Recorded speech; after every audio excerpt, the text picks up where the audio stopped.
right. Yeah, thank you. Honorable Ongoya, if I may come to you, were you able to eulogize the Right Honorable Jacob Oulanyah in Parliament yesterday?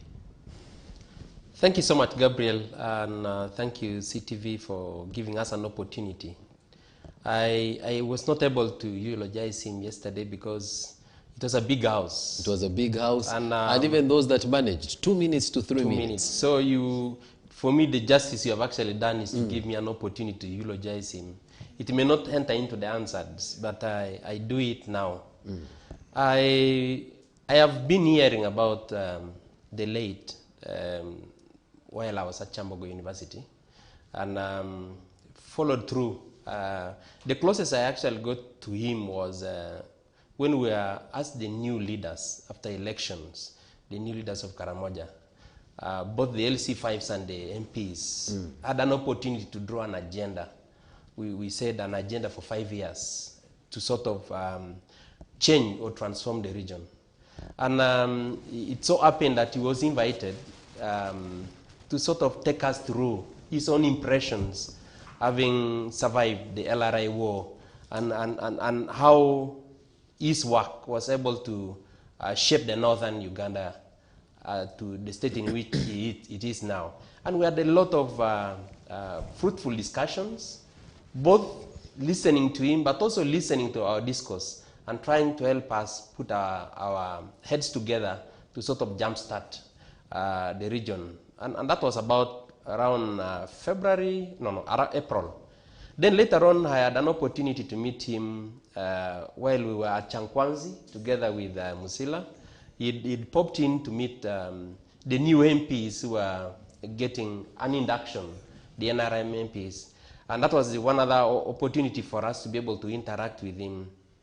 The third opportunity was when, as members of Parliament for Karamoja, we had to go to his office to sort of ask for support, because about that time, the security situation was actually getting out of hand. And for your information, as MPs from the region, we resolved that we would not be able to attend the State of the Nation address because there was something that was so urgent. One elder was actually killed in cold blood while he had come for a market day in Lorengachora, that is in the Napak district. And as a result of that, there was tension between the Bokora and the Pian, because this elder was coming from Pian, following his cows that were actually rustled. And it so happened that people just rammed into him, killed him together with his son, and also an LDU. And that was the time we actually met the Right Honorable Oulanyah to sort of impress upon him to provide us an opportunity to be able to reach out, to talk to people. He was so supportive. First, he was supportive of the agenda that we had actually set as leaders from Karamoja. Two, he was also able to provide us that opportunity to use the bus of the Parliament. Together, the 26 MPs had actually to move to the region, and that was so unique about the entire new leadership. So we had to go to the region. We missed the State of the Nation address, and actually he was able to convey to the president why the MPs from Karamoja had not been present. Oulanyah comes, just like my colleague has actually indicated, as a man down to earth, very human in many circumstances. He would lay low. He didn't look at you as somebody from a particular region. In fact, he was not tribalist. So that's why we could actually walk to him for support as a region to sort of see how we can be able to play our part as legislators, but also see how we can be able to bring the discourse on the ground to Parliament. And it is unfortunate that he was able to give us this opportunity and is not able to help us get this discourse into the Parliament discussion, so that is a national issue. So, and just like my colleague again has said, he's a man who had law in his hands, but you could not be able to speak from that point of, stature that I am a lawyer. He made his law useful to us who even don't have law, and he knew much about the rules of procedure. We saw him as somebody who would mentor us young politicians, young legislators who are coming from a background, not necessarily law. And so that is the man we actually eulogize. That is the man we miss. We really pray that the Right Honorable Anita, together with the Right Honorable Thomas Taibwa, follow his footsteps in trying to ensure that the House speaks to the realities of the local man, the people we actually are voted to serve.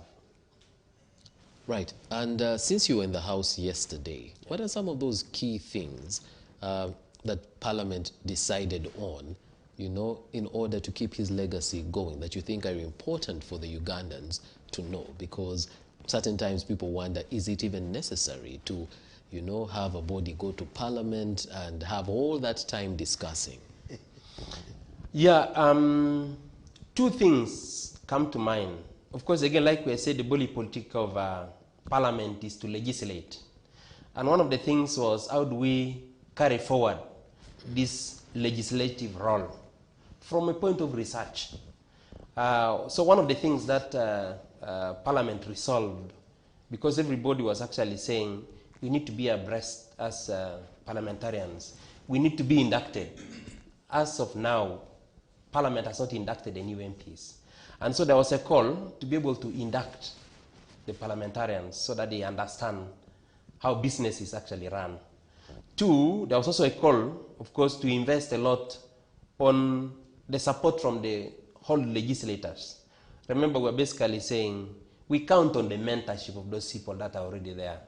In the House, partially close to about 70% of the parliamentarians are new. And so we rely on the all members to sort of mentor. The second thing carrying forward, which is more really about what legislative role does to the communities, was that Honorable Lanya supported a lot of education. And he leaves a lot of people that actually relied on him. So it was alluded as well by the president today when he was giving his address, that there is need to be able to go for an education fund, which will be contributed both by parliamentarians, but also by the state. Actually, the president promised that he would actually also be able to support the education. So there is that linkage, and we're saying there is that resolve to be able to do something for the communities, to be able to do something for the voters, to be able to do something for society. So those are the two things that I really are so vivid to me in terms of eulogizing him and an outcome of the eulogies that we had yesterday. All right, Honorable Musila, for those who think... For asking that question. I come from a background that remaining human is much more important than monetizing everything that you actually do. It is a send-off.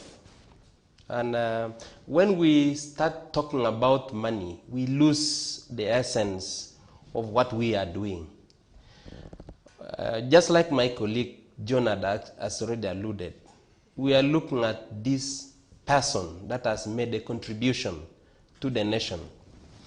I know we are coming from a very difficult period where we had the COVID and its impact on businesses, its impact on the livelihoods. And for people to focus on money, probably it's because of that. But I really want us not to lose the reason why we are. We don't have to look at, because when we start looking at money, the money element, just like somebody indicated, when somebody gets lost in the African culture, we make contributions. And the state makes contributions. We also made contributions as parliamentarians. The only unfortunate thing is the state contribution is seen and blown out of proportion. Probably the conversation should have actually been different. Just like we say, it's a sudden death. Nobody anticipated he would die. Everybody lived to see Jacob coming back to steer Parliament. And I really think our conversation should be shaped in that particular manner. Even the morning of the announcement of his, death, people were still sending messages, and praying for his recovery. So I really wish that we'd actually take that, because when money element gets into the picture, we lose about all these things that we have been eulogizing of a man who has made a lot of contribution to the state, who has mentored a lot, who has supported education, who has had conversations with people that are more heart to heart. And so I want us to have that particular conversation. Whether it's 2.5 billion or 1.2 billion, it is a figure, and we only need to be able to attach a value to it from the point of what is it doing, rather than why should we have spent this much. I can actually tell you for a fact, if you witness what has been happening, people have been contributing even before the money was actually brought. Before the body was actually brought, MPs were supporting people who had come to the home, who were there, sympathizing with the children, who were providing that moral support to all of us. And so I really don't want us to reduce it to the money, how much money has been spent. But let this conversation be, are we giving him a send-off? The next time something like this happens, can we already start trying to refocus and see how it is more engaging, rather than really leaving it to government to be able to contribute a bigger chunk for the money? All right, two things I'd like us to talk about. Again, I think I really would wish that this conversation continues. This conversation should be brought to the public domain. Yeah. What is this that needs to be done as we amend Article 84? 82.4. What needs to be done in case such a thing happens? Yeah. So that this conversation is taken to the amendment of this particular article. Two, it's just like you had this questioning about the value. It's really about the value system. Our value system has actually gone.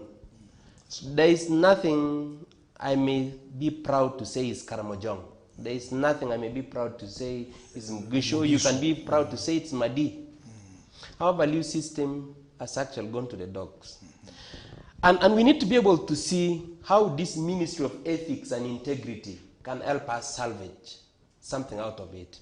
When you actually talked about that, and I remember Honorable Nandala Mafabi eulogizing the man, right, Honorable Olanya. And I want to quote, Jacob has died, and we are all going to die. I am very sorry to hear people clamoring for money. In our culture, we contribute money to send off people, and not to eat. For those who are clamoring to eat, I am asking God to call them and go with him. The point is that those who look at it as an opportunity, I think are losing the value. That's like I say, we have lost a person, and this person has been so dear to us. There are many attributes we actually cherish. Yeah. And it is those attributes that we want to celebrate, not in the money that we actually contribute as individuals or as a state, but really in that art, the art of giving. It's a Lenten period. I'm a Catholic. There is that. Why is that art in giving? Why is that art in the contributions that we make? And it comes to mind that there are certain things, you may not be Catholic, you may not be believing in God, but if you do something that actually affects a poor person, they normally, for us in Karamojong, they say the tears of that person will actually cry on you. Exactly. Yeah? So you don't make benefit of something that is so frail to talk about. Just imagine doing a business on the dead. It's not it is unheard of an African to start thinking about it. You could actually do a business, but let it be an ethical business, not a business where you're actually trading on dead people, for instance, or wanting to kill to be able to make money. That is obscene, that is immoral. So it's actually about that discussion that we need to be able. How do we rebuild our values so that when you are in office, you are serving people, you are not amassing wealth? No. How do I work in the studio in such a way that this message reaches out, information reaches out, so that people can be helped to make a decision? So I really think if we go to that level, then we would have actually moved a notch higher from just the money bit into how do we do it so that it can actually serve the purpose. All right. We need to bring this segment to an end and come to the second topic on, what's happening in the Karamoja region. But it's important for us to talk about the health sector and the fact that this has been spoken about on local media, but also international media as well. Just the image of number 3 of a country dying while seeking medical attention in a foreign country, because that condition and similar conditions cannot be handled in country. Yeah. At a time where we're coming out of COVID-19, that showed us that we have to have facilities that can take care of our health locally, because a situation can arise where you cannot be airlifted. What have we learned? And as, yes, you're legislators, but you also appropriate the budget. What has Parliament learned, from this situation? Thank you so much, Gabriel, again. Things happen so that we learn. And I am very sure that, again, yesterday the conversation just after the eulogizing went into investment in the health sector. And there was a motion to sort of support the purchase of this machine for cancer screening, which was actually bought by Parliament. And there were timelines given to the Ministry of Health to sort of ensure that that equipment is actually purchased and installed. I think 6 months, within 6 months. So again, like I said, the discourse is about how we prioritize, how our priorities reflect the allocation. And so it is something that we are actually saying. Of course, nobody has the resources to actually deal with every emergency as it actually comes. But just like you talked about planning, we are in the budgeting cycle. And committees are sitting to try to sort of prioritize so that we're able to right the wrongs of the previous year. And so that conversation is there. How do we ensure our health sector is responsive to things that would have actually been able to call the external world or go for Western medicine or something like that? So again, that conversation is there. And I believe it will actually be able to work through this budgeting process. All right. Honorable Musila. Thank you so much, Gabriel. We mourn a statesman. We mourn a man that has contributed a lot to this country. And I want to be able to invite all Ugandans, but everybody who, in one way or another, has been touched by Oulanyah, to pray for him and to pray for our country, to pray for our legislative arm, the Parliament, that we may be able to emulate what he has done. And for us who are parliamentarians, that we may be able to walk the path that Oulanyah has actually walked. All right. Thank you, Honorable Musila. Thank you so much, Gabriel, and thank you, Vias, and thank you, CTV, for providing us this platform to tell the world what media has not been able to know about what is happening in Karamoja. Just like you indicate, this conflict has been there since 2017. It started small, but it was referred to as isolated. And in 2019, it actually escalated. It started from a grazing area called Kobebe, where 3 or 4 communities actually graze. The Turkana from Kenya, the Dodoth, the GA from Kotido, the Matheniko from Moroto district, the Bokora, partly from Napak. And just like I said, it started small, but security didn't look at it as something that could take a lot of their effort. And of course, I must state that as a leader from Karamoja, I don't condone criminality, just like the rest of my colleagues do not condone criminality. A lot of effort, at least from the local leadership, has been invested into the situation as it is obtaining on the ground. We have had several meetings, both with the president We have had a lot of meetings with the Ministry of Defense and Veteran Affairs. We have had a meeting with the high-ranking officers in the military, that is the UPDF, a couple of them. We had a meeting with the First Lady. In addition, we have had several meetings, even at the community level. As parliamentarians of the region, but also in conjunction with the LC5s, I remember telling you we had an agenda setting workshop or meeting just before we actually were sworn in. And in that agenda setting workshop, we realized that if we dealt with 5 pillars, the situation in Karamoja can actually be salvaged. One of the main pillars is defense and security, just because of what was obtaining. And we had a lot of things that we actually detailed could actually be done in that area. The second pillar is leadership engagement. Once the leaders buy into something, they are able to replicate and actually reach out to the community. The third is community mobilization. The fourth is sustainable peace and development. And the fifth is communication, monitoring, and reporting. It is as a result of this conviction that we actually threw our weight. And just like I indicated, we had all these meetings.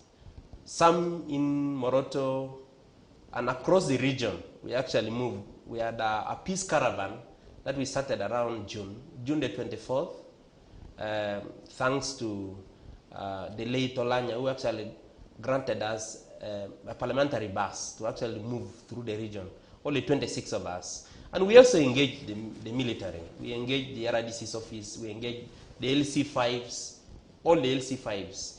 We reached communities to talk to them about the fragile situation. As I talk, the security situation is, I could actually say, to catastrophic proportions. We are looking at the 3 geologists that died and 2 UPDF. But I can tell you it's on record. In the last press statement that we actually held on the 31st of last month, about 3,000 people have actually died. And the statement of Klaije the last time round was actually talking about 309 put out of action. And it's about criminals, but they are not talking about the local people that have been dying all through. As I said, media has actually been silent. It is something that was let to happen. The Karamojong were dying, but it looks like Uganda was like saying, let them die.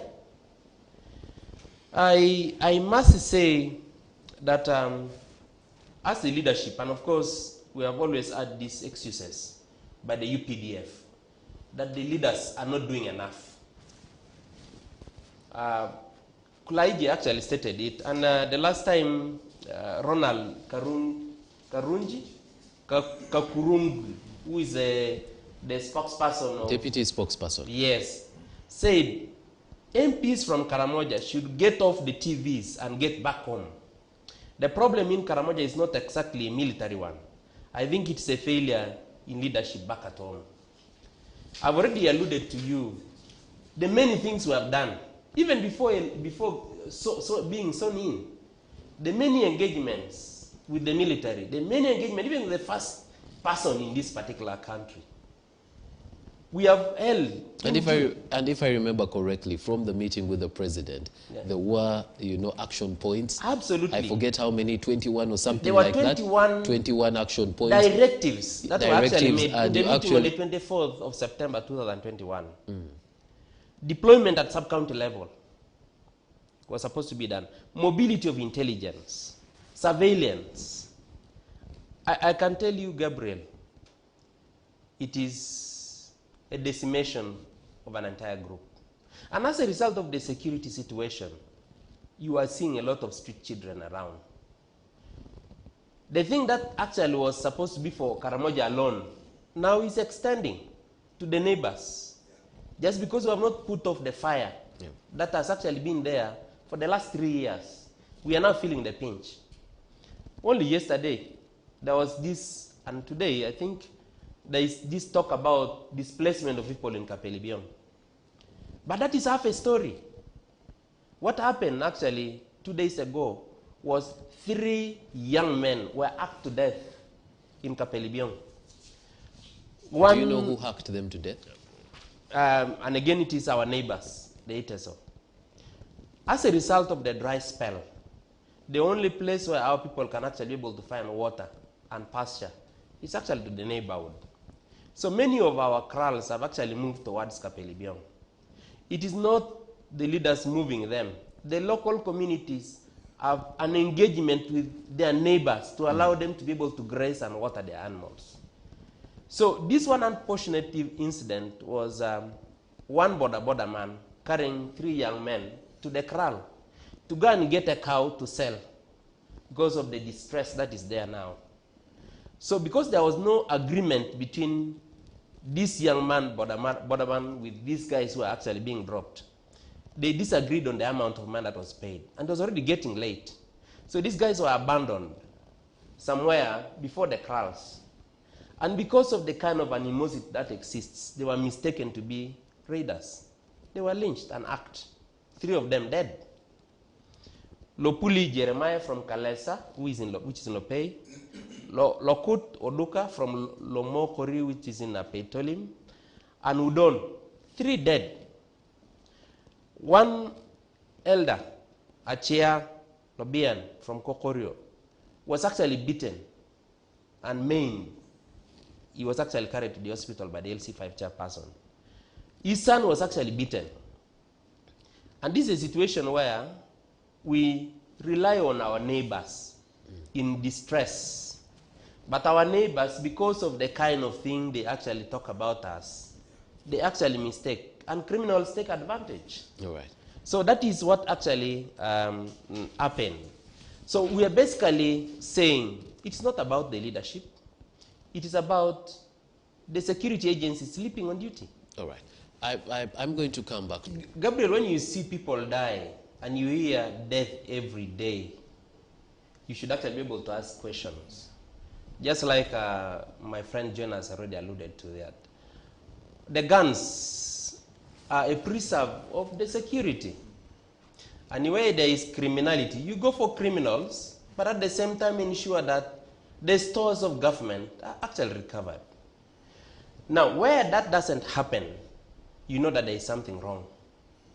I already indicated to you that from the several meetings we have actually had, there was an attempt and a call for reinforced deployment in areas or pathways of criminals. This was on the 20th of April we had with the president. He basically called for reinforced brigade. He indicated that there should be stopping of movement of livestock at night. Where we have reached is commercialization of this particular conflict. And I think John has already alluded to. Bullets that are actually utilized, if you go to a scene, you'll actually be able to get Nakasongola bullets. Exactly. Nakasongola bullets, where are they coming from, if not from the stores of government? So that means some of these bullets find themselves, some of these criminals get those bullets from the army. I can tell you, Gabriel, nobody's safe. Not even me. Not any leader. We are only using these geologists because they were externals. And perhaps they have not Karmojong.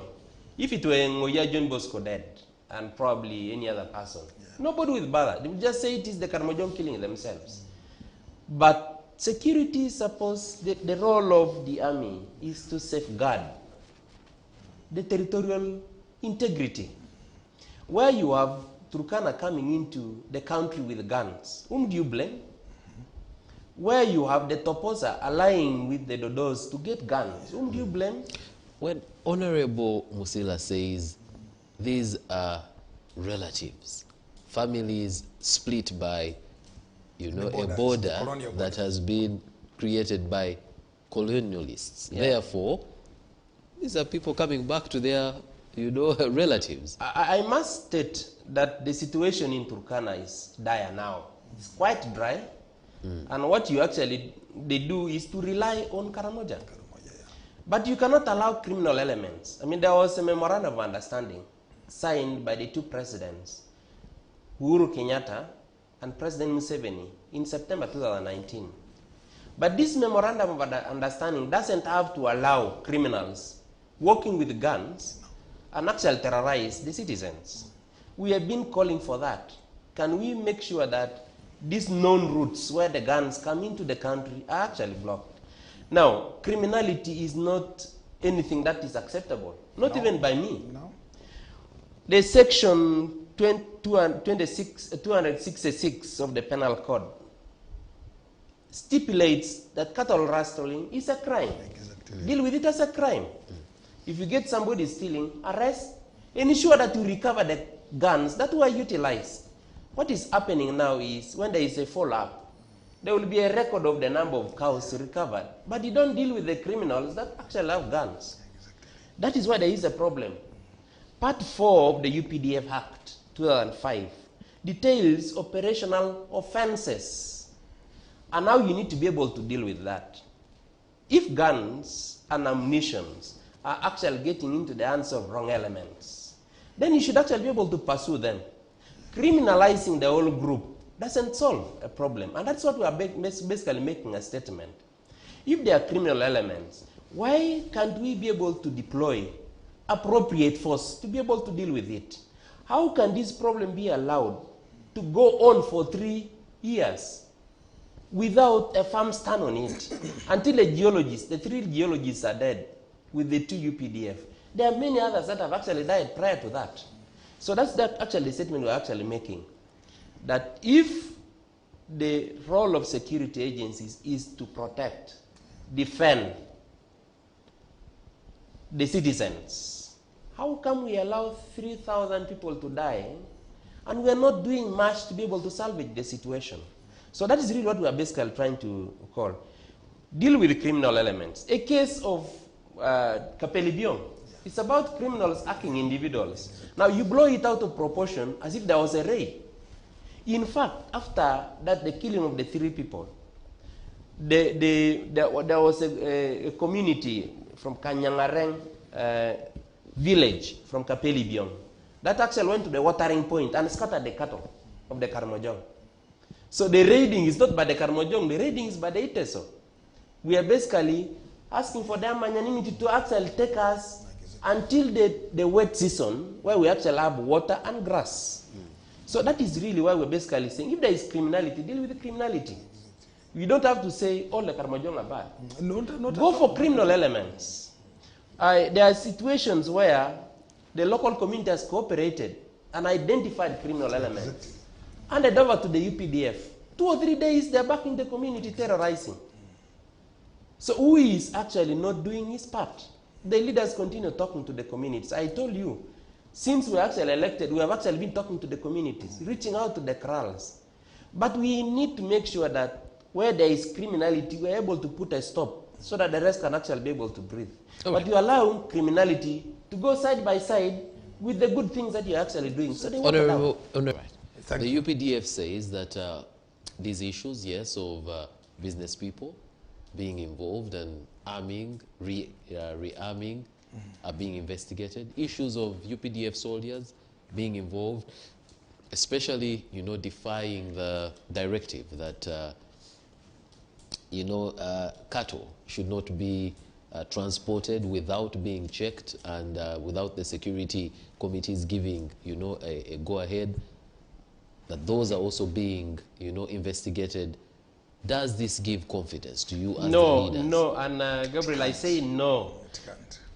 For how long would you do investigations? We talked about this conflict starting in 2017, up to 2022, and there is nothing changing. So how long do you want? When the UPDF spokesperson just this week says we're investigating, and people are dying, so how long has the investigation to go while people are actually dying? I only said yesterday, 3 people were actually hacked to death. Every day, by the statistics we actually got, from 2020 to